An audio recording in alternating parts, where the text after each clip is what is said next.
انا عيد ميلادي يوم 7/2، فدايما كان عندي كده، جت عليا فتره كنت حسيت ان العمر جري، فقعدت سنين طويله يوم 6/2 اعمل لنفسي حسابات وعملت ايه، وكان بيبقى يوم جلد ذات جدا. طبعا بطلت الحركه دي من زمان، بس اللي اقدر اقوله في 24 ان انا حققت حاجه حلوه قوي. اللي عارفني عارف ان انا بحب الكتب قوي وبحب القرايه جدا في مواضيع مختلفه، وفعلا فرق معايا جدا.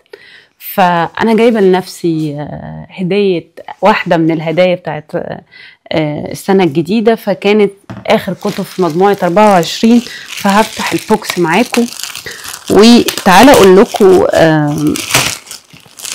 انا كنت جايه، عرفت ان الكتب دي، انا بقى مهووسه الكتب، فانا كنت جايه في الطريق عرفت انها جت.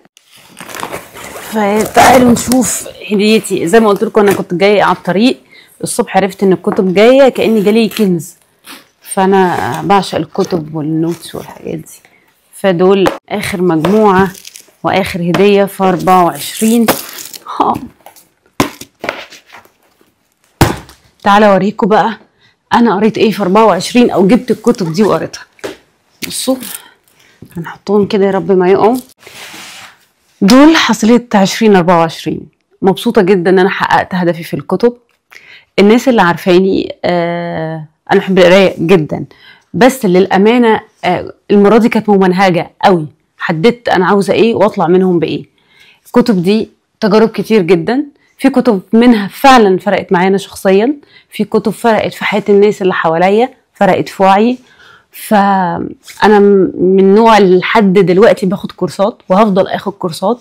خدت مجموعه كورسات كتيره جدا في 2024. الناس اللي بتحضر معايا شايفه الفرق، حتى بقول لهم الكورس اللي فات غير الكورس اللي جاي، لان وعي بيتغير.